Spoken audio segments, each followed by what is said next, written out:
Hello दोस्तों, क्या हाल है आपके। आई होप आप सब ठीक ही होंगे। दोस्तों, बात कर लेते हैं मार्केट की, बाज़ार की, आपके कुछ डाउट्स की, आपके पोर्टफोलियोज़ की और मार्केट की क्या स्थिति है उन चीज़ों की। जैसे कि दोस्तों, इस वीडियो का मैंने टाइटल रखा है कन्विक्शन ऑन करेक्शन। इस बारे में कुछ बात करेंगे, कुछ मैं आपको हिंट्स दूंगा, कुछ चीज़ें बताने की कोशिश करूंगा जिससे कि आपको काफ़ी आसानी हो इस मार्केट में आगे जाके काम करने की। और मैं आपको एक व्यू देने की कोशिश करूंगा कि बाज़ार की स्थिति क्या है, बाज़ार कहाँ जा सकता है और बाज़ार में आपको ऐसे में क्या करना चाहिए। दोस्तों, मेरी जो वीडियोस है, पहली बात तो आपको मैं बता दूं कि मेरी जो वीडियोस है दोस्तों, उसको अपना एक वेल्थ क्रिएशन की स्टडीज की तरह लिया कीजिए, ना कि मार्केट के कुछ मूवमेंट्स की तरह। मतलब कि मेरा जो व्यू है, मैं यहाँ जब यूट्यूब पे आपको जो वीडियोस बनाता हूँ या फिर जो मैं आपके लिए सेशन करता हूँ, तो उसके अंदर मेरा व्यू 2 4 6 महीने 3 महीने का होता है। मैं शॉर्ट टर्म के अंदर काम नहीं करता, जैसे कि आप मुझे जानते हैं। मैं अपॉर्चुनिटीज को फाइंड करता रहता हूँ और उन अपॉर्चुनिटीज के ऊपर काम करता हूँ जिसमें मैं अपने स्टॉक्स को 10 गुना 20 गुना 50 गुना करने की कोशिश करता हूँ। फंडामेंटली वाइज हो गया, टेक्निकली वाइज हो गया, या जैसे जो भी मेरी अपनी पर्सनल ट्रिक्स है, जो भी मेरी अपनी पर्सनल स्ट्रेटेजीज है, मैं उसके थ्रू काम करता हूँ। तो काफी लोग आप में से ये सोचते होंगे कि सर ने बोला कि बाजार नीचे गिरेगा, उससे नेक्स्ट डे से बाजार गिरने लगा, तो आप सोचते हैं कि ये शॉर्ट टर्म का व्यू है। ये शॉर्ट टर्म का व्यू नहीं होता। मेरा व्यू हमेशा लॉन्ग टर्म का होता है। मैं जो ट्रेंड फाइंड करता हूँ, मैं बड़े ट्रेंड्स में काम करने की कोशिश करता हूँ, मैं छोटे ट्रेंड्स नहीं पकड़ता। मतलब 5 मिनट 10 मिनट के चार्ट पे, 2 मिनट 4 मिनट के चार्ट पे अगर मेरी आप बातों को यूज करेंगे तो आप हमेशा ही फेल होंगे उसके अंदर, और बाद में आप मुझे ब्लेम करने की कोशिश करेंगे कि वो व्यू इंटैक्ट नहीं था, वो व्यू सही नहीं था। अब जैसे आप ये वीडियो आप सुनेंगे, आपको अच्छा लगेगा, आप और इसके बाद में आप उस व्यू को अगर 2 3 महीने बाद देखेंगे, जो इस वीडियो को आप सुनने के बाद जब 2 3 महीने बाद देखेंगे, तो आप पाएंगे कि हाँ, कुछ कुछ वैसा ही हुआ जैसा कि सर ने मुझे हमें एक्सप्लेन किया था उस वीडियो के अंदर। तो दोस्तों, जैसे कि इस वीडियो का नाम है कन्विक्शन ऑन करेक्शन। पहली बात तो दोस्तों, कन्विक्शन का मतलब क्या होता है, पहले तो आप ये समझिए कि कन्विक्शन का मतलब क्या होता है। कन्विक्शन का मतलब ये होता है कि आप किसी भी चीज से कन्विंस हो गए, आपको किसी भी चीज ने कन्विंस कर दिया। कन्विक्शन मतलब कि आपका उस चीज पे विश्वास है और वो उस चीज ने आपको कन्विंस कर दिया, इसी वजह से आपका उस चीज पे विश्वास है। दोस्तों, बहुत से लोगों को आपने सुना होगा कि बाजार में पैसा कन्विक्शन से बनता है। नहीं दोस्तों, बाजार में पैसा कन्विक्शन से नहीं बनता है, क्योंकि यहाँ पे ऑड्स हैं कि ऑड्स आपके फेवर में कितने हैं और मार्केट के फेवर में ऑड्स कितने हैं। जब भी मार्केट आपको कन्विंस कराएगी दोस्तों, तो उसके फेवर में ऑड्स ज्यादा होंगे मार्केट के, आपके फेवर में ऑड्स हमेशा कम होंगे बजाय मार्केट के। किसी चीज पे मार्केट आपको कन्विंस करा रही है, किसी चीज में आपको मार्केट कन्विक्शन दिला रही है कि ये स्टॉक बहुत बढ़िया है, इस स्टॉक का मतलब ग्रोथ बहुत अच्छी है, ईयर ऑन ईयर बेसिस के ऊपर इसके रिजल्ट्स बहुत अच्छे आ रहे हैं, प्रॉफिट्स के अंदर बहुत ज्यादा इसके अंदर पोटेंशियल है आगे निकालने का, इसका आरओसी भी बेटर हो गया, आरओई भी बेटर हो गया, ये हो गया वो हो गया। तो दोस्तों, समझ लो कि उस स्टॉक की शाम हो गई है। बाजार से जब आप कन्विंस हो गए किसी स्टॉक से, बाजार ने आपको कन्विंस कर दिया किसी स्टॉक के लिए, तो वो स्टॉक की शाम हो गई है। वहां से वो स्टॉक ज्यादा नहीं चल पाएगा। 20 30 40% चल गया तो चल गया, उसमें ट्रेडर खुश हो जाते हैं कि हमने एक अच्छा स्टॉक फाइंड कर लिया। अदरवाइज वो स्टॉक नहीं चलता है। काफी सारे, आप 1 साल पहले आपने देखा होगा, 1.5 साल पहले आपने देखा होगा, इंफ्रास्ट्रक्चर इंफ्रास्ट्रक्चर पेंट ले लो, बर्जर पेंट ले लो, और दुनिया भर के स्टॉक्स जो भी इंफ्रा के हैं उसके बारे में दुनिया बात कर रही थी, टीवीओ पे आके बात कर रही थी, सेशंस में बात कर रही थी, इधर उधर के लोग बात कर रहे थे। दोस्तों, ये लंबे टाइम फ्रेम की चीजें हैं, ये शॉर्ट टर्म टाइम फ्रेम के अंदर ये काम नहीं करती है। अब आप कहते हैं कि कोई एक स्टॉक है जो अडेसिव बनाता है, वो कंसिस्टेंट कंपाउंडर है। आपने सुना होगा नाम इस बाजार के अंदर, कंसिस्टेंट कंपाउंडर, एक बहुत ही दिग्गज फंड मैनेजर है। अभी लास्ट आपने देखा होगा कि उनके काफी सारे पीएमएस चलते हैं, पोर्टफोलियो मैनेजमेंट सर्विस चलती है बहुत ज्यादा। उन्होंने एक स्टॉक को प्रमोट किया था किसी टाइम पे, चप्पल स्टॉक के नाम से। आज वो खुद उस स्टॉक से बाहर निकल गए हैं। क्या उनको क्या उस टाइम दिख रहा था और आज क्या उसमें चेंज हो गया। दोस्तों, उस जब वो उस स्टॉक की बात कर रहे थे, वो 1300 रुपए का स्टॉक था। आज वो स्टॉक की जब बात कर रहे हैं, वो 800 रुपए का स्टॉक है, तो सस्ता ही है। 1300 रुपए में वो स्टॉक अच्छा लग रहा था, 800 रुपए में वो स्टॉक सस्ता लग रहा था। सस्ता है, आपको सस्ता लगेगा, लेकिन उनको वो 800 रुपए में बहुत ज्यादा महंगा लग रहा है। उसके पीछे का रीजन क्या है? उसके पीछे के रीजन दोस्तों ये होते हैं कि इस स्टॉक मार्केट के अंदर बहुत सारी साइकिल्स चलती रहती है। ब्रॉडर वे के अंदर बहुत सारी साइकिल चलती रहती है, ग्रोथ की होती है, उसके अलावा ब्लेंडिंग होती है, वैल्यू होती है। अब आपने देखा काफी टाइम पहले से, 5 7 साल से ग्रोथ में बहुत अच्छा स्कोप था, मोमेंटम स्टॉक्स में बहुत अच्छा था, स्टॉक्स चलते ही जा रहे थे, आगे बढ़े ही जा रहे थे, बढ़े ही जा रहे थे। आपने कुछ टाइम पहले से देखा कि ग्रोथ स्टॉक्स जो है उन्होंने परफॉर्म करना बंद कर दिया, और जो किसी के पोर्टफोलियोज में स्टॉक नहीं थे, उन स्टॉक्स ने वहां से परफॉर्म करना शुरू कर दिया। पकड़ नहीं पाए, बहुत बहुत जल्दी ये मूवमेंट मार्केट के अंदर आया, आप भी नहीं पकड़ पाए होंगे। काफी लोगों ने बीच में पार्टिसिपेट कर लिया होगा, लेकिन हो क्या रहा है बाजार में ब्रॉडर वे में आपको वो देखना होता है। उसी चीज को मैं कहता हूं कि कन्विक्शन, ये जो कन्विक्शन आ रही है आपके पास में, आपको जो दिखाया जा रहा है, चार्ट जिस हिसाब से बनाए जा रहे हैं, मार्केट के लेवल्स जो आपको दिखाए जा रहे हैं दोस्तों, वो आपको कन्विंस करने के लिए है। अब जब बाजार के अंदर करेक्शन के ऊपर किसी का कन्विक्शन नहीं होता दोस्तों, इस वीडियो का टाइटल ये है, कन्विक्शन और करेक्शन। जब बाजार के अंदर किसी भी आदमी को करेक्शन के ऊपर कन्विक्शन ही नहीं होता बिल्कुल भी कि करेक्शन आ भी सकती है इस बाजार के अंदर, तो दोस्तों इनहेरेंट बाजार जो है उस टाइम पे खाली होना शुरू हो जाता है। वो उस बाजार का एक डिस्ट्रीब्यूशन फेज होता है जिसको आप एक्यूमुलेशन फेज समझ रहे होते हैं। बहुत से लोगों ने ऊपर के भाव पे केमिकल सेक्टर्स उठाया, बहुत से लोगों ने ऊपर के भाव पे जो हमारे मोस्ट डार्लिंग स्टॉक्स थे स्टॉक मार्केट के, अडानी, उन स्टॉक्स को उठाया सब कुछ था, क्योंकि लोगों को लग रहा था कि ये जो बुल रन है ये अडानी का हो सकता है। क्या वो बुल रन जो 2020 से है, उन्होंने तो अभी अभी के हालात देखे हैं इस बाजार के अंदर। जो अडानी है वो 2018 से ही परफॉर्म करता हुआ जा रहा है, आप देख रहे हैं उसको। अडानी एंटरप्राइजेस हो गया, अडानी टोटल गैस हो गया, अडानी पावर ने अभी थोड़ा बहुत किया था, उससे पहले नहीं। लेकिन आप लोग उस चीज में खो गए कि बाजार में क्या हो रहा है क्या नहीं हो रहा, आप कुछ देख नहीं पा रहे, क्योंकि वो खोखला बाजार था दोस्तों। वो डिस्ट्रीब्यूशन का फेज है, और डिस्ट्रीब्यूशन फेज इस हिसाब से डिजाइन किया कराया जाता है कि बस ये बाजार अब चला, बस ये बाजार अब चला, और ये बाजार अब चला। जब डिस्ट्रीब्यूशन का पीक था दोस्तों पिछले साल, मतलब 2021 के अंदर, ही तो पिछला साल तो निकल गया, उससे पिछले साल मतलब आज से लगभग 1.5 साल पहले की ये बात है, अक्टूबर के आसपास, जब मैंने ये फाइंड किया था कि ये डिस्ट्रीब्यूशन फेज यहाँ पे एक्टिव हो रखा है और यहाँ पे बहुत अच्छे से डिस्ट्रीब्यूशन कराई जा रही है और लोग यहाँ पे एक्यूमुलेट कर रहे हैं, क्योंकि लोगों को लेवल दिख रहे हैं वहां पे कि 12,000 आया, 12,000 के बाद 14,000 आया, 14,000 के बाद 16,000 आया, 16,000 के बाद सीधा 18,000, 18,000 से सीधा 20, 22, 50,000, पता नहीं कहां पहुंच जाएगा बाजार। और आप उस टाइम की जब कमेंट्री सुनेंगे टीवी के ऊपर जाके, जब न्यूज एनालिस्ट जो बैठे हुए थे वहां पे, जो सो कॉल्ड एनालिस्ट हैं इस बाजार के, वो सब कह रहे थे हम बहुत ज्यादा बुलिश हैं, इंडिया एक ग्रोथ स्टोरी है, इंडिया 10 साल तक इंडिया का डिकेड है, इंडिया का ये है, इंडिया का वो है। बिल्कुल दोस्तों, बिल्कुल डिकेड है इंडिया का, सब कुछ है। जब एक बड़ा बुल चलेगा तो उसके अंदर छोटे छोटे बियर फेज की करेक्शंस भी चालू रहेंगी। अगर बुल रन 10 साल का है तो मैं अपने सेशन में बताता हूं कि उसके अंदर अगर बियर फेज 4 साल का है तो बुल रन में आपको एक्यूमुलेशन करने के बहुत अच्छे जोन मिलेंगे। लेकिन अगर बुल रन 3 साल का है और बियर फेज 7 साल का है, दोनों में ही सीएजीआर रिटर्न जो कंपाउंडिंग है वो 20% की आपको मिल जाएगी। लेकिन आप दुखदाई, आप तकलीफ में आ जाएंगे वहां पर, क्योंकि आपको 3 साल में जो पैसा आपने कमाया, या फिर आपने 1 साल का बुल रन देखा, 2-3 साल का आपने एक बियर करेक्शन देखा, उसके बाद फिर 1 साल का बुल रन देखा, मतलब कि चलता है इंडेक्स तो 100% चल जाता है, डबल हो जाता है, और करेक्ट करता है तो फिर 2-2 साल तक कहीं नहीं जाता, और प्राइस वाइज करेक्शन भी बाजार जो है करता है। अगर ऐसे वाला फेज होगा तो दोस्तों आप ऊब जाएंगे इस बाजार से, और जो बाजार आज भी आपके साथ वही काम कर रहा है। 2021 के अक्टूबर के आसपास जब मैंने ये चीज फाइंड की थी कि बाजार में ये एक डिस्ट्रीब्यूशन फेज है जो कि स्टार्ट हुआ है 17,500 से लेकर और 18,600 कुछ तक। तो उस फेज के अंदर जब मैं मार्केट से आउट हुआ था, मैंने आपको साफ साफ ये बात बोली थी कि बाजार के अंदर मैं 1.5 से 2 साल बाद ही कुछ देखता हूं इस बाजार में होता हुआ। दोस्तों आज भी बाजार को लगभग 1-1.25 साल हो गया है, बाजार उस लेवल तक नहीं पहुंचा है। मतलब अभी गया था, उसको आप 200-400 पॉइंट जो ऊपर चला गया वो चला गया, उसकी बात मैं अभी आपसे करूंगा। तो दोस्तों ये तो हमें समझ में आ गया कि बाजार हमारे साथ प्ले कैसे करता है, हमें डिस्ट्रीब्यूशन फेज कौन सा था, एक्यूमुलेशन फेज कौन सा था। देखो आदमी क्या बोलता है, लोग क्या बोलते हैं कि अपनी गलतियों से सीखो, लेकिन स्टॉक मार्केट की खास बात ये आपको आपकी गलती भी पता नहीं लगती कि मैंने गलती क्या की है, तो आप सीखोगे किस चीज से? जब तक आपको आपकी गलती नहीं पता इस स्टॉक मार्केट के अंदर दोस्तों, आप फिर सीखोगे किस चीज से? तो मैं आपको वो गलती बता रहा हूँ आपकी कि गलती क्या थी, मैं वहां क्या देख रहा था और अब वहां से क्या चीज छूट गई थी आपसे। तो दोस्तों वो एक डिस्ट्रीब्यूशन फेज था जो कि 15,500-600 के बाद से ही शुरू हो गया था, और थोड़ा सा उसने जो दम पकड़ा था वो 17,000 की रैली के बाद में वो दम पकड़ा था, जो डिस्ट्रीब्यूशन बढ़िया से लोगों को करवाने के बाद में, और साइड में सब कुछ हो गया।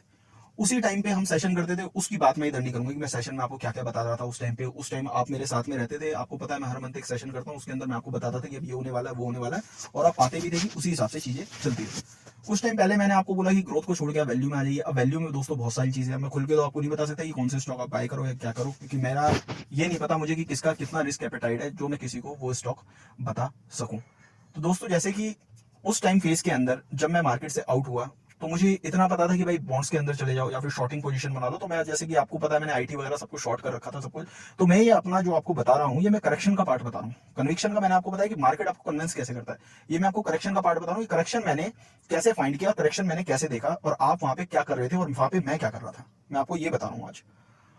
उस फेज के अंदर जब बाजार चल रहा था, नीचे भी जा रहा था, नाटो की न्यूज आ रही थी, रशिया यूक्रेन हो गया, वॉर हो गई, ओमिक्रॉन भी आया था उस बीच के अंदर, आपने देखा होगा ये जो सब था। उस टाइम पे दोस्तों मैं उन सेक्टर्स को फाइंड कर रहा था जो कि इस रैली के दावेदार थे। जिसके अंदर सबसे पहला दावेदार जो उस इंडस्ट्री का था वो था फार्मा, दूसरा आईटी। लेकिन फार्मा ने दम दोस्तों 15,000 के आसपास ही तोड़ दिया था, लेकिन आईटी ऊपर खड़ा हुआ था बिल्कुल। तो आईटी को मैंने शॉर्ट किया था, आपको मैंने बताया भी था मैंने आईटी को शॉर्ट कर रखा है।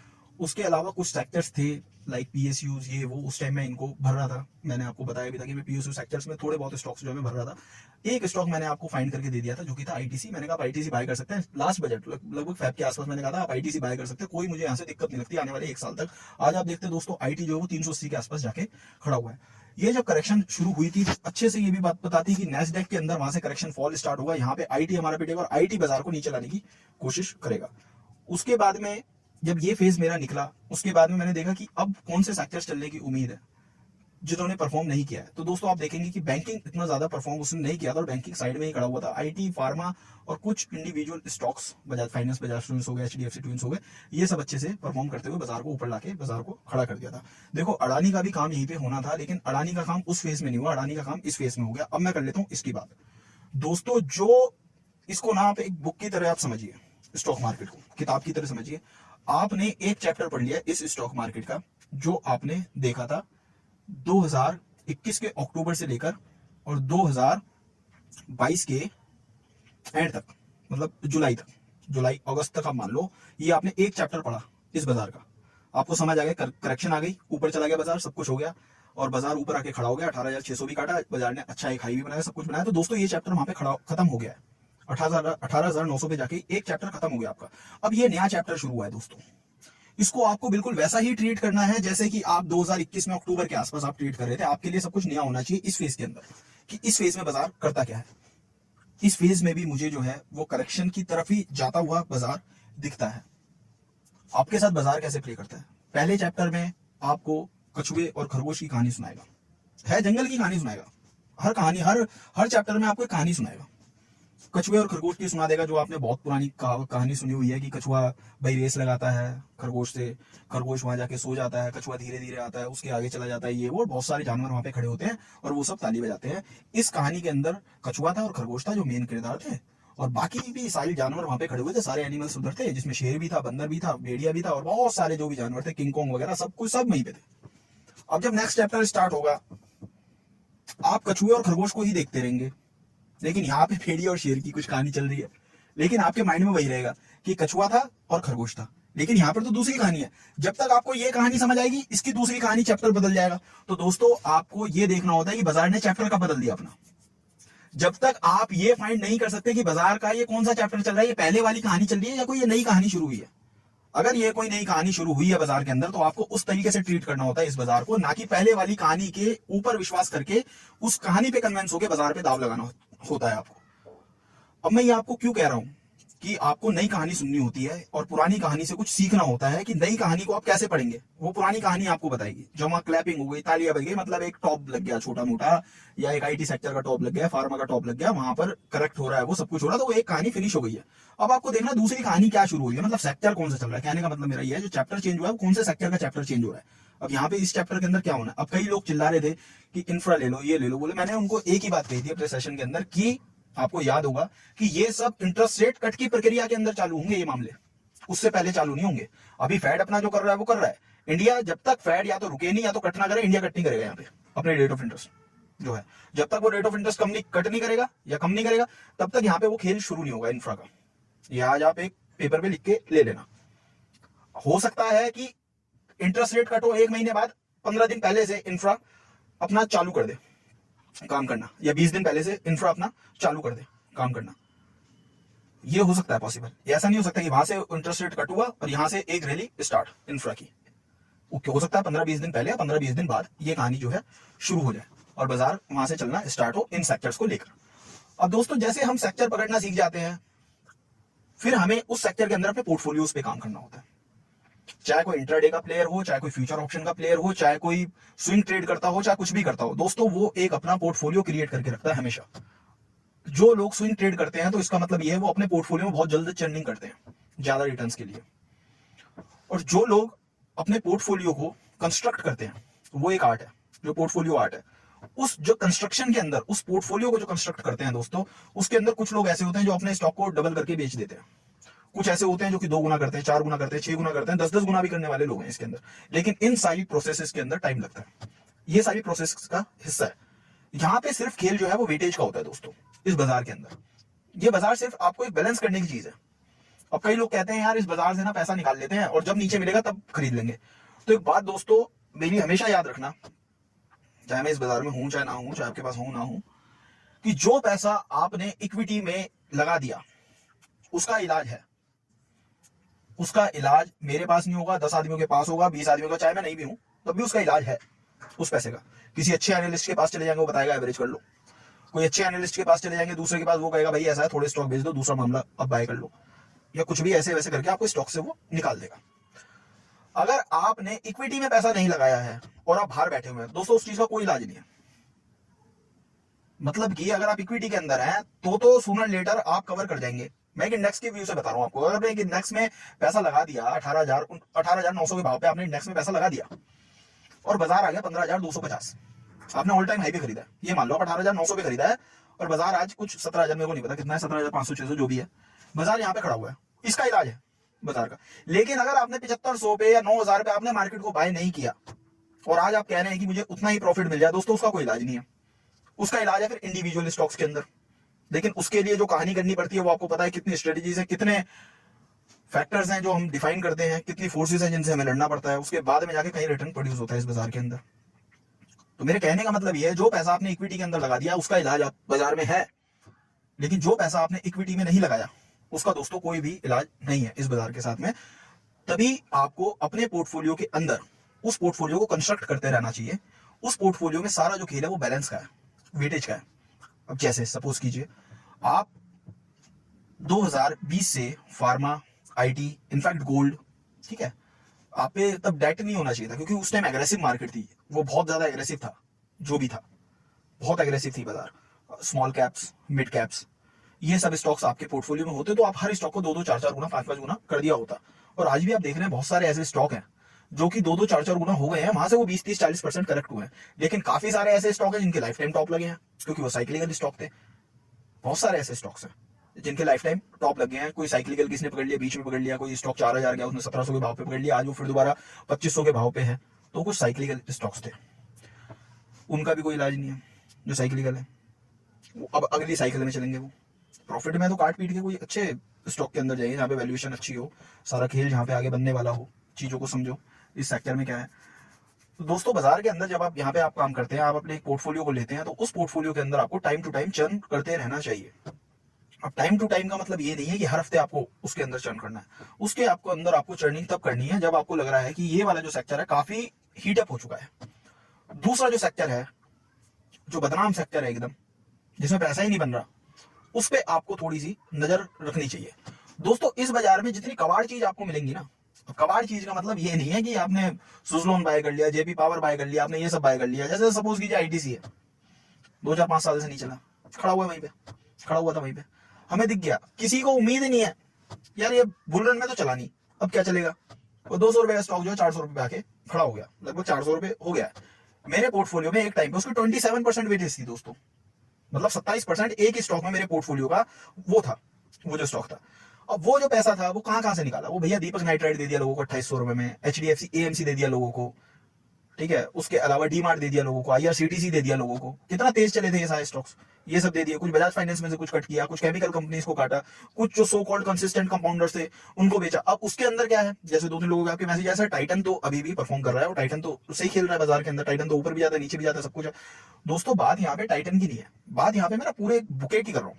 उसमें अगर 20 स्टॉक है, 20 में से 2 तो परफॉर्म करेंगे ना, वैसा तो नहीं है ना, इतने बड़े एनालिस्ट हम भी नहीं है कि 20 के 20 ही गिरेंगे उस कंसिस्टेंट कंपाउंडर के पोर्टफोलियो में से। चलो जो 18 गिरे हैं उसमें प्रॉफिट बुकिंग हो गई और एक बढ़िया सा स्टॉक अपना उठा के वहां पे बैठ गए। अब ये जो मैंने आपको बताया टाटा एलेक्सी 500 रुपए के भाव का पड़ा हुआ स्टॉक, ठीक है, जाके 9,000 टच कर दिया। कैसा यूफोरिया चल रहा है, आप देख रहे हैं कि बाजार में इतना नेगेटिव वो है, सब कुछ है, डिस्ट्रीब्यूशन फेस चल रहा है ऊपर के भाव पे, दुनिया लेने को वहां पे परेशान हो रखी है। 7500 पे आता है, फिर 9,000 जाता है, फिर 7500 जाता है, फिर 9,000 जाता है, समझ लो अब डिस्ट्रीब्यूशन स्टार्ट है इस स्टॉक के अंदर। पहला इंडिकेशन है आपका, किसी स्टॉक के अंदर डिस्ट्रीब्यूशन होगी, पहले वहां पे आपको कन्विंस किया जाएगा कि यहाँ करेक्शन नहीं आनी भाई साहब, आप स्टॉक बाय कर लो।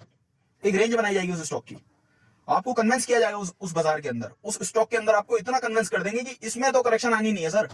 ये एआई का स्टॉक है, आर्टिफिशियल इंटेलिजेंस का ये स्टॉक है, और आने वाला टाइम जो है वो रोबोटिक कार्स का है, ईवी की थीम का हिस्सा है ये स्टॉक। और अभी आपने देखा, आपके सामने मार्केट आपको दिखाती है ना, ये देखो 9500 रुपए का स्टॉक था, 8500 आ गया और फिर दोबारा 9500 चला गया। अगर आपने 8500 रुपए भी बाय कर लिया होता तो आपको 9500 रुपए का आपको रिटर्न मिल जाता। आपको 10% का आपको रिटर्न दे रहा है स्टॉक, हफ्ते भर के अंदर, 10 दिन के अंदर 2-4 बार वो ये मूव करेगा, आपको आदत पड़ जाएगी, एकदम ही 8500 का लेवल काट के 6000 आके खड़ा हो जाएगा और वेट करते रहो 8500 रुपए कब आएगा। मारुति 2019-2018 के आसपास 9000 9,500 का हाई बना के और वापिस नीचे खड़ा हो गया आके भाई साहब। स्टॉक जो है ये क्या कर रहा है, ये स्टॉक ये डिस्ट्रीब्यूशन फेज था उस टाइम पे। लेकिन उससे पहले की रैली जो है, जो उससे पहले की जो तेज रैली जो चली थी, पैसा वो बंदा कमाता है जो उस रैली को पार्टिसिपेट किया हो। और वो रैली 2 साल की भी हो सकती है, वो रैली 1.5 साल की भी हो सकती है, वो रैली 3 साल की भी हो सकती है। टाटा एलेक्सी में उस आदमी ने इतना पैसा नहीं कमाया होगा जिसने 9500 रुपए का 8500 का लेके 9500 का बेच दिया। एक उस आदमी ने ज्यादा पैसा कमाया होगा जिसने 2000 रुपए का लिया और वो 9500 रुपए का दे आया, ऊपर के भाव पे लेवल पे माल दे दिया, क्योंकि उसको अंदेशा हो गया ये बात का कि स्टॉक नीचे आ रहा है, ऊपर जा रहा है, नीचे आ रहा है, ऊपर। जो समझदार आदमी है, मैं उसकी बात कर रहा हूँ, फंडामेंटली वैल्यूएशन बहुत सारी चीजें होती है, उस देख के आदमी ने उसने डिस्ट्रीब्यूट कर दिया। अब भाई साहब स्टॉक इतना नीचे गिरा है तो सेलिंग आई है, तो किसी ने तो डिस्ट्रीब्यूशन किया है, कोई तो एक समझदार आदमी इस बाजार से निकला है उस स्टॉक के बाद। आप वहां पे बाय कर रहे हैं, क्यों? कंसिस्टेंट कंपाउंडर है, कन्विक्शन मार्केट ने इतनी बढ़िया आपको दे दी है, कन्वेंस आपको कर दिया है इस बाजार ने उन स्टॉक्स के प्रति जिनको उन्होंने चलाना नहीं है। कन्वेंस बाजार आपको उन्हीं स्टॉक के अंदर करेगा जिसको बाजार को उसे चलाना ही नहीं होगा। इस बाजार का एक नियम है दोस्तों, ये जिस स्टॉक में आपकी बहुत ज्यादा कन्विक्शन है ना, उसमें अकेले आप कन्वेंस नहीं हो दोस्तों। उस रेलगाड़ी पे हजारों पब्लिक चढ़ चुकी है, और जिस रेलगाड़ी पे ज्यादा पब्लिक है वो रेलगाड़ी जाएगी नहीं, चलेगी नहीं वो, जब तक वो खाली नहीं करेगी लोगों को। ये तो दोस्तों वो घोड़ा और बग्घी होते हैं ना, वैसा सीन है ये जो इसके आगे जो घोड़ा बंधा हुआ है ना, घोड़ा छोड़ो, बुल मान लो आप, बुल मान लो। वो जो बुल जो बंधा हुआ है ना दोस्तों, उसको कहीं किसी को ना लेके नहीं जाना होता। उस बग्घी में जो बंदा साइड में अपना कोने पे बैठा हुआ है, उसको पता है भाई साहब ये टेढ़ा मेढ़ा जाएगा, ये इधर जाएगा उधर जाएगा, आपको जाना सीधी रोड पे, जाएगा तो सीधी रोड पे ही, लेकिन कभी वो लेफ्ट होगा, कभी वो राइट होगा, कभी राइट होगा, कभी वो लेफ्ट होगा, ऐसे करते करते आपको ऐसे जाना माना कहीं है नहीं। मैं अपना बेचू बाचू यहाँ से माल निकलूं या फिर उतरूं, मैं कोई दूसरी गाड़ी पकड़ूंगा उसमें जाऊंगा मैं। लेकिन जो शांति से बैठा हुआ उसको पता है भैया इसका काम ही है, इसकी चाल ही है, चलता ही ऐसे, वो बंदा पहुंच जाएगा अपने डेस्टिनेशन पे उसी बुल पे बैठे बैठे। तो यहां पर जब आप अपने पोर्टफोलियो के अंदर दोस्तों काम करते हो, आपको ये साइकोलॉजी अपने माइंड के अंदर रखनी चाहिए इस बाजार की, कि भाई साहब कौन से चैप्टर में चल रहा है। यहाँ पे तो खरगोश और कछुए की तो बात ही नहीं हो रही, इधर यहाँ तो कुछ और ही कहानी चल रही है। अभी इस फेज में, ये जो नया फेज स्टार्ट हुआ है, सब कुछ गिरेगा तो सही, इस फेज के बाद कौन क्या चलेगा आप सोचो, अपना दिमाग लगाओ। दुनिया कह रही है आईटी चलेगा, बिल्कुल आईटी चल सकता है, लेकिन बिल्कुल आउट परफॉर्म करता चला जाए नहीं, आईटी में वेटेज देनी है। अब देखो सेक्टर वाइज आ जाते हैं कि सेक्टर वाइज कैसे चलते हैं स्टॉक्स, जो सेक्टर के अंदर हम जाते हैं, सेक्टर्स में कैसे काम होता है। देखो थोड़ा बहुत फाइनेंशियल ले लिया, थोड़ा बहुत आईटी ले लिया, थोड़ा बहुत कोई फार्मा टाइप का स्टॉक, फार्मा टाइप का कुछ सेक्टर ले लिया, इस टाइप से आप कंस्ट्रक्ट करते हैं अपने पोर्टफोलियो को, उसके अंदर अच्छे अच्छे आपने स्टॉक ले लिए। अब जब आपने वो स्टॉक्स बाय कर लिए हैं, अब जिस टाइम पे आपने वो स्टॉक्स बाय कर लिए हैं, तो दोस्तों अब फिर आपने दाव लगा दिया बाजार के ऊपर, अब आप चढ़ नहीं कर सकते। लंबी गेम के अंदर ये खेल है, जल्दी जल्दी आप सेक्टर को रोटेट नहीं कर सकते। मतलब आपको रोटेट करना 6-8 महीने बाद करना, लेकिन आपका सेक्टर ही 6-8 महीने बाद चलना स्टार्ट हुआ तो आपकी फिर परफॉर्मेंस थोड़ी सी स्लो हो जाएगी। अब कई लोग हैं health care, construction services, financial, chemical, metal, mining, पता नहीं क्या क्या बोलते रहते हैं इस बाजार में। दोस्तों 2-3 सेक्टर एक टीम के अंदर, एक सेक्टर एक लाइन के अंदर 2-3 सेक्टर पकड़ लो आप, आपका काम हो जाएगा उस वाले फेज में, उस वाले चैप्टर में। अगर उस 2-3 सेक्टर में आपके 2 सेक्टर भी बढ़िया से परफॉर्म कर दिया ना, आपका रिटर्न बन जाएगा बहुत बढ़िया, और 2-4 मल्टीबैगर आपके हाथ लग जाएंगे, उनको राइड करते रहो शांति के साथ में बैठ के, ज्यादा दिमाग लगाने की जरूरत नहीं है इस बाजार के अंदर। अब कई लोग ये कहते हैं इस बाजार में सर ये वैल्यू का टाइम है, सर ये ग्रोथ का टाइम है, कि सर यहाँ पे हम क्या करें, सर वैल्यू स्टॉक भी है, ग्रोथ स्टॉक भी है, ये सब। तो दोस्तों आपको हमेशा अपने पोर्टफोलियो में ना ब्लेंड करके चलना चाहिए। ग्रोथ का जब टाइम आता है, ग्रोथ का जब समय आता है, वो तब आता है जब लिक्विडिटी बहुत हाई होती है इस बाजार के अंदर। जब लिक्विडिटी सक हो जाती है बाजार से, जब मार्केट के अंदर कैश नहीं होता, जब ये मार्केट ऐसी ही चल रही होती है, जिस टाइम पे कहते हैं कि स्लो डाउन आ रहा है ये वो, तब उस टाइम पे वैल्यू बहुत अच्छा परफॉर्म करता है, और जो ग्रोथ स्टॉक होते हैं उनके पी मल्टीपल इतने बढ़ जाते हैं, वो अपने आप को एडजस्ट करते हैं। तो आपको ये हमेशा मानना है कि इकोनॉमी की हालत अच्छी है, इकोनॉमी अच्छी कंडीशन के अंदर है, लिक्विडिटी बहुत आई है, इंटरेस्ट रेट कट है, ये वो, तो ग्रोथ बहुत अच्छा परफॉर्म करेगा, वैल्यू ना करे। आप देख रहे हैं डीमार्ट जैसे स्टॉक, जुबिलेंट फूड जैसे स्टॉक, एशियन पेंट जैसे स्टॉक, टाइटन जैसे स्टॉक, डीमार्ट जैसे स्टॉक, डिक्सन टेक्नोलॉजी जैसे स्टॉक कहां चल रही है। 1% का नेट प्रॉफिट ऑफ मार्जिन है, मेरे ख्याल से 2% होगा, लेकिन कहां चले स्टॉक, नहीं चल रहे। लेकिन कुछ जो वैल्यू स्टॉक्स थे वो चलते हुए चले गए। अच्छा बाजार जो है कुछ स्टॉक्स को बाहर निकाल निकाल के फेंकता है। अच्छा बाजार जिन स्टॉक्स को बाहर निकाल के फेंकता है दोस्तों, कुछ स्टॉक्स में बहुत बढ़िया निकल जाते हैं, जो भी बाजार जो है बाहर निकाल निकाल के जिन स्टॉक को फेंक रहा है कि भैया तेरे को इस बुल रन में नहीं चलाना। जैसे अभी बीच में अपॉर्चुनिटी मिली थी, हालांकि उस बैंक के अंदर इतना कुछ खास तो है नहीं, लेकिन फिर भी आईडीएफसी फर्स्ट बैंक आप देख सकते हैं, या पीएनबी आप देख सकते हैं, छोटे छोटे जो स्टॉक्स थे जिनको चलाया गया था, तो कहीं ना कहीं उसमें लोगों ने वैल्यू देखी या कुछ ऐसा देखा तो उसके ऊपर वो चढ़ गए और अपने पैसे को डबल कर लिया, फ्यूचर वगैरह लॉन्ग करके। ये वो ऐसी अपॉर्चुनिटीज भी बाजार आपको देता रहता है। लेकिन दोस्तों जब हम वेल्थ क्रिएशन की तरफ जाते हैं, जब हम वेल्थ क्रिएट करने की तरफ जाते हैं, तो ऐसे छोटे मोटे मौके हमें छोड़ने पड़ते हैं। ये छोटे मोटे मौके छोड़ने पड़ते हैं, हमें स्टॉक्स जो हैं वो अच्छे से फाइंड करके अपने पास रखने होते हैं। अब दोस्तों आप यकीन नहीं करोगे, मैं स्टॉक के बारे में आपको सेशन में बताऊंगा। मेरा 2-3 मेरे ऐसे स्टॉक हैं जो कि इस करेक्शन फेज के अंदर है, मतलब कि ये जो लास्ट अक्टूबर से और अब तक वो 5 गुना हो गए, मतलब 3 से 4 महीने के अंदर ही 4-5 गुना स्टॉक हो गए। कैसे हो गए, क्या था उनके अंदर ऐसा? और एक स्टॉक तो अभी रिसेंटली लिया, उसके अंदर बहुत हाई वेटेज है, कुछ थोड़े से मैंने और थोड़े से ग्रोथ स्टॉक्स को काट के मैंने वो स्टॉक फाइंड किया, वो अभी डबल हुआ, उसमें बहुत अच्छी वेटेज है, मेरी लगभग 15 से 16% की वेटेज है उस स्टॉक के अंदर। तो दोस्तों हमें ये देखना होता है कि 1-2% वाले जो स्टॉक है दोस्तों, उसमें मल्टीबैगर आपको मिल जाएंगे पोर्टफोलियो के अंदर। लेकिन जो सो कॉल्ड जो हमारा जो पोर्टफोलियो होता है, जो ऊपर के जो वेटेज के जो स्टॉक है, जो 5%, 7%, 8% जो ले रखे हैं, वो अपना मार्केट को आउट परफॉर्म कर देते हैं 2-4% से, ज्यादा तेज नहीं बनेंगे वो स्टॉक। लेकिन मेन खेल आपका होगा नीचे वाले लेवल पे। अब नीचे वाले लेवल पे मार्केट की जो कन्विक्शन है, क्या कोई ऐसे स्टॉक तो नहीं है जो मार्केट ने कन्विंस करके आपको दिए हैं कि बहुत अच्छी कन्विक्शन है इस बाजार की, इस स्टॉक के ऊपर, इसको बाय कर लो, आप फिर फंस जाएंगे दोस्तों। क्योंकि मार्केट जिस चीज पे कन्विक्शन है, मार्केट की जिस चीज पे कन्विक्शन है उस पर तो जाना ही नहीं है हमें, क्योंकि मार्केट की जिस चीज पे कन्विक्शन है उस पर लोग चढ़े हुए हैं दुनिया भर के, वो नहीं चलने का। इंश्योरेंस सेक्टर अभी 2-4 दिन पहले ही हम उसमें से निकले थे, बजट से पहले या उससे भी पहले इंश्योरेंस सेक्टर के अंदर, क्योंकि वही आप देखिए स्टॉक प्राइस चल नहीं रहे हैं ऑलरेडी, पहले ही जो है आपने एचडीएफसी लाइफ देखा या कुछ देखा, काफी टाइम से वो जो है परफॉर्म नहीं कर रहे हैं, और वो भी एक ग्रोथ स्टॉक ही आप उसको मानेंगे क्योंकि वैल्यूएशन हाई है डिफेंसिव, लेकिन वैल्यूएशन बहुत हाई है। और ऐसा भी नहीं कि मोनोपोली है उसकी किसी चीज के अंदर या कुछ ऐसी परेशानी। जब हमें कोई ऐसी चीज इस बाजार में लो वैल्यूएशन पे मिल रही है, अट्रैक्टिव हमें कर रही है, तो हम हाई वैल्यू क्यों दे दोस्तों उसी सेक्टर के अंदर।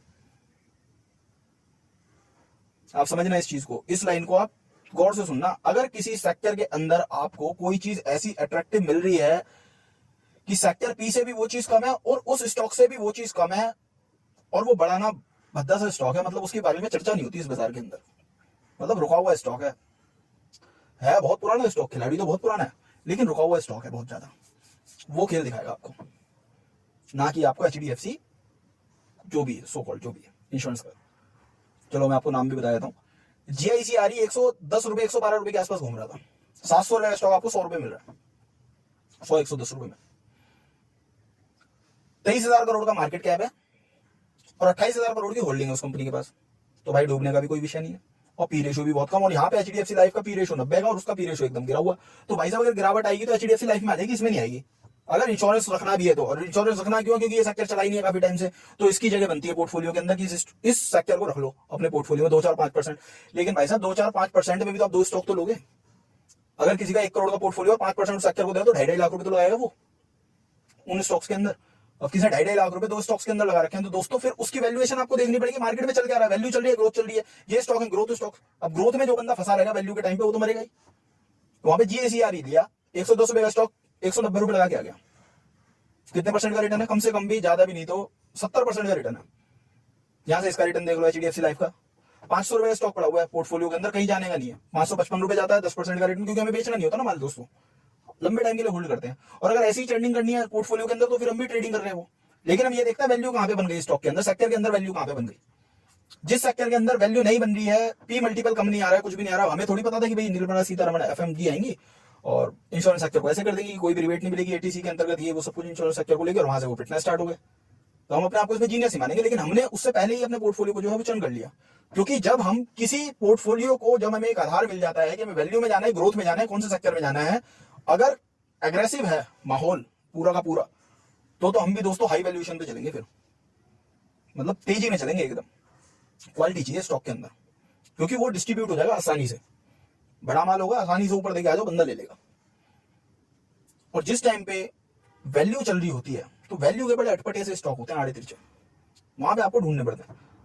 अब आईटी वाईटी के अंदर भी हम जो है ऐसे ही स्टॉक ढूंढ रहे हैं दोस्तों, जैसे आपको आइडिया हो गया होगा एक। अब आप इस हिसाब से थोड़े से स्टॉक्स आप अपने आप भी फाइंड कर लेना कि भाई मैं क्या समझाने की आपको कोशिश कर रहा हूँ। एक स्टॉक से मैंने आपको थोड़ा सा हिंट दे दिया कि आपको करना क्या चाहिए इस बाजार के अंदर। अब ये जो दूसरा चैप्टर जो स्टार्ट हुआ है, जो करेक्शन है, अब आप लोगों की कन्विक्शन बाजार ने क्या कर रखी है ये बताओ आज की डेट में। सोच के बताना, कमेंट में मुझे लिख के बताना। आज की डेट में दोस्तों आपकी जो कन्विक्शन है इस बाजार को लेकर वो ये है कि भाई थोड़ी सी करेक्शन होगी, बाजार ऊपर निकल जाएगा, बस इंटरेस्ट रेट कट होने ही वाले हैं और यहाँ पे बस ये अडानी का थोड़ा सा ही मामला निपट जाए और बस थोड़ी सी कोई भी गुड न्यूज आ जाए, बाजार यहां से इतना तेज भागेगा कि 23,000 24,000 हो जाएगा, 25,000 हो जाएगा। आप कन्विंस होना इस बाजार को लेकर। किसने कन्विंस किया है? बाजार ने ही किया। हो क्या रहा है लेकिन आप कुछ सोचो। देखो मैं तो कुछ नहीं कर रहा ना, मैं तो खाली एक साइकोलॉजी शेयर कर रहा हूँ आपके साथ कि हो क्या रहा है। बाजार जब भी आपको किसी भी चीज के लिए कन्विंस कर देगा, या तो इधर डाउन साइड या इधर अप साइड, उसके विपरीत काम करेगा बाजार। चलो एक छोटा सा डाटा और शेयर कर देता हूँ आपके साथ। आज से लेकर 1978 से लेकर 2020 तक, मतलब लगभग 40-42 साल में जितने भी बजट आए हैं उसमें से मुश्किल से 2 से 3 बार ऐसा हुआ है कि वो ट्रेंड कंटिन्यू रहा है जो ट्रेंड चल रहा था 15-20 दिन के लिए। 15-20 दिन बाद चेंज हुआ है वो। कहने का मतलब अगर गिरावट का सिनेरियो है तो बजट के बाद भी गिरावट ही रही है। ऐसा सिर्फ 3 बार हुआ है। नहीं तो गिरावट का सिनेरियो है, बजट आया, 15 दिन की रैली और फिर गिरावट शुरू हुई। ऐसा बहुत बार हो चुका है। तो बाजार में अगर तेजी आती तो कई सो कॉल्ड एनालिस्ट ये वाला डाटा आपके सामने पेश कर देते कि बजट के बाद में थोड़ी सी ये रिलीफ रैली है, उसके बाद बाजार फिर दोबारा अपना काम करेगा। दोस्तों इतना इजी नहीं है यहां पे उन चैप्टर्स को रीड करना जो कि मैंने आपको बताने की कोशिश की है। ये एक नया चैप्टर शुरू हुआ है 18,900 कुछ से, और वो आज आपके सामने 17,600 या 17,500, मुझे नहीं पता लेवल कितना है, वहां पे आपके सामने आके खड़ा हुआ है। अभी भी लोग वही गलती कर रहे हैं जो उस टाइम पे कर रहे थे कि यार स्टॉक्स क्या हैं, ऑलरेडी इतने तो गिर चुके हैं, इससे ज्यादा कहां गिरेंगे स्टॉक। आपके सामने दोस्तों, जो आपके सामने गिर रहे हैं, अडानी को देख लो, जुबिलेंट फूड को देख लो, बर्जर पेंट को देख लो, इन सबको देख लो। और आज जब मैंने इतनी लंबी वीडियो आपको बना दी और एक कन्विंस के बेसिस पे, कन्विक्शन के बेसिस पे, तो मैं आपको एक चीज भी बता देता हूँ यहाँ पे। कई लोग यूट्यूब पे तो नहीं सुना मेरे को इतना कि कोई स्टॉक में बताता हूँ और वो इतना बड़ा हो जाता है और वो ऐसे चल जाता है, तो गौर से सुनना दोस्तों ये बात मेरी। इसके बाद मैं विराम लूंगा अपनी आवाज को और आप ये वीडियो को अपना एंजॉय करना, सुनना और समझना। अडानी की बात कर रहा हूं मैं आपसे। आपने यहाँ पे जितने भी लोग हैं ये तो सुन लिया कि यार ये जो अडानी का मामला हुआ है, हिंडनबर्ग वो है एक कंपनी, उसने ऐसा कर दिया वैसा कर दिया और मार्केट के अंदर भी उसका प्रेशर आ गया है, वो वहां पे शॉर्ट बना के बैठा है, उसने 400 पेज होगा एक वो बना रखा है एक फार्मा, और उसके हिसाब से अडानी स्टॉक जो है वो बिल्कुल बेकार है। उसके अंदर कुछ भी मतलब वर्थ नहीं दिख रही है, पूरी दुनिया को नहीं दिख रही आज की डेट में, चाहे क्रेडिट सुइज हो चाहे वो कोई भी हो, पूरा वर्ल्ड आज की डेट में पैनिक क्रिएट करके वहां पे खड़ा हुआ है आपके सामने। दोस्तों मैं बिल्कुल तरीके से आपको बता रहा हूं और सुनना इसको गौर से। अगर अडानी यहां से बच गया, अगर अडानी इन सब चीजों से निकल गया, चलो मैं 99% मानता हूं कि बर्बाद हो गया अडानी साहब, लेकिन मैं कहता हूं 1% बच गए, तो दोस्तों यहां से जो कोई स्टॉक हो या ना हो, लास्ट वीडियो में मैंने आपको बताया था अडानी पोर्ट, यहां से अगर 5 से 7 गुना 10 गुना भी हो जाए तो मेरे को हैरत नहीं होगी। तो ट्रांसमिशन वगैरह इन सबका मैं कुछ नहीं कह सकता, 3 से 4 साल के अंदर, मे भी उससे पहले हो जाए। यहां से अगर वो 2, 4, 6, 7 गुना भी हो जाए तो मेरे को कोई हैरत नहीं होगी उस स्टॉक को लेकर। अगेन वही बात कि यहां पे आपकी कन्विक्शन चाहिए इस बाजार में। मार्केट के कन्वेंस पे जाओगे फिर फंसोगे, क्योंकि मार्केट कन्वेंस डिस्ट्रीब्यूशन फेज में आपको करवाता है। मार्केट की कन्विक्शन आती है डिस्ट्रीब्यूशन फेज में। जब मार्केट को डिस्ट्रीब्यूट किसी भी चीज को करना होगा, वो आपको एक कन्विक्शन दे देगी। बहुत बढ़िया सेक्टर है, सेक्टर में बहुत अच्छी ग्रोथ है, इंडिया का डिकेड है, ग्रोथ स्टोरी है, इसका एक्सपोर्ट इतना है, इसका इंपोर्ट इतना है, ये सब दुनिया भर की चीजें आपको समझा के आपको दे देगी। वो माल आपको पकड़ा देगी, आपको ये माल आप रखो अपने पास में, और 2, 2.5 साल 3 साल बाद एक बंदा आएगा वो आपसे माल लेके चला जाएगा, जो समझदार होगा। यहां पर वही खेल है। डिस्ट्रीब्यूशन फेज में आपको कन्वेंस कर दिया जाएगा उस स्टॉक के लिए, उस सेक्टर के लिए, और आप मान लोगे, आप हाँ कर दोगे वहां पर। आज कोई आपको बोले कि अडानी पोर्ट यहां से 10 गुना हो जाएगा स्टॉक, आप कन्वेंस ही नहीं होगे, कन्वेंस नहीं होगे तो पैसा नहीं बनेगा। क्योंकि यहां पे आपकी कन्वेंसिंग, आप मार्केट से कन्वेंस होते हो ना दोस्तों, तो यहां प्रॉब्लम आ जाती है, रिटर्न कम बनता है, पैसा नहीं बना पाते ज्यादा, नेट में प्रॉफिट में नहीं जाते। साल बाद देखते हो तो इंडेक्स को भी बीट नहीं कर पाते। 2, 4, 5, 7% का रिटर्न होता है। कुछ पोर्टफोलियो के अंदर स्टॉक्स प्रॉफिट में होते हैं, कुछ लॉस में होते हैं, कुछ ट्रेडिंग पोजीशन होती है, कुछ स्विंग पोजीशन होती है, बस यही चलता रहता है आपका। नेट में बढ़िया वाले प्रॉफिट में नहीं जाते कि हाँ भाई मैं यहां से पैसा नहीं दौलत कमा के लाया हूं, 5 लाख की कर दिया 70 लाख 3 साल में, नहीं कर पाते। क्योंकि चक्कर क्या है कि आपको आदत पड़ गई है बाजार को आपको कन्विंस कराने की, ना कि आप खुद स्टॉक को लेके अपनी कन्विक्शन दिखाते हैं। वो जो स्टॉक ले रहे हो, जो मैं इतनी बड़ी बात कह रहा हूं आपसे कि इतना हो जाएगा, ये हो जाएगा, वो हो जाएगा, ये सब हो जाएगा, क्यों बोल रहा हूं? उसके पीछे का तो कोई लॉजिक होगा, क्योंकि हम बाजार से कन्विंस नहीं होते ना दोस्तों। हमें कन्विंस करना बहुत मुश्किल है। या तो पढ़ो और मरे ही स्वर्ग देखो। यहाँ पे कोई स्वर्ग नहीं दिखाएगा दुनिया पे। कोई बंदा अगर कोई बाबा कोई भी ये बोले कि स्वर्ग ऐसा है, विश्वास मत करना, क्योंकि स्वर्ग तो मर के ही मिलेगा भाई सब, या जो भी नर्क या स्वर्ग जो भी मिलेगा तो मरे ही स्वर्ग मिलता है। कोई आदमी नहीं बताएगा आपको कि ऐसा होता है वैसा होता है। वो ग्रंथ में पढ़ के बता दे तो बता दे, वो आप भी जान सकते हो कि ये कैसे बता रहा है। तो मैं वही तो कहता हूँ, जैसे वो बता रहा है स्वर्ग कैसा, उसने भी तो कोई ग्रंथ पढ़े होंगे, कुछ पढ़े होंगे। मैं वही कहता हूँ कि आप भी पढ़ो वो चीजें, समझ में आ जाएगा खेल आपको। थोड़े दिन बाद किसी स्टॉक का तो मैं कुछ कहता नहीं, लेकिन अडानी पोर्ट का हल्ला मचेगा जरूर बाजार में, लेकिन वो लेवल कौन सा होगा, तो क्या खेल होगा उस बाजार का, वो उस समय पता लगेगा आपको। लेकिन अभी जब किसी की नजर नहीं है, हटे पड़े हैं, बेकार कंपनी है, ये कंपनी है, वो कंपनी है, फलाने बात। दोस्तों जब एक प्लेयर इतना बड़ा इस बाजार के अंदर हो जाता है ना दोस्तों, तो उसके बहुत सारे हाथ होते हैं, एक हाथ नहीं होता उसका। ये एक तरीके एक तरफ से वार है ये। अभी जो अडानी जी का पलटवार तो नहीं आया ना।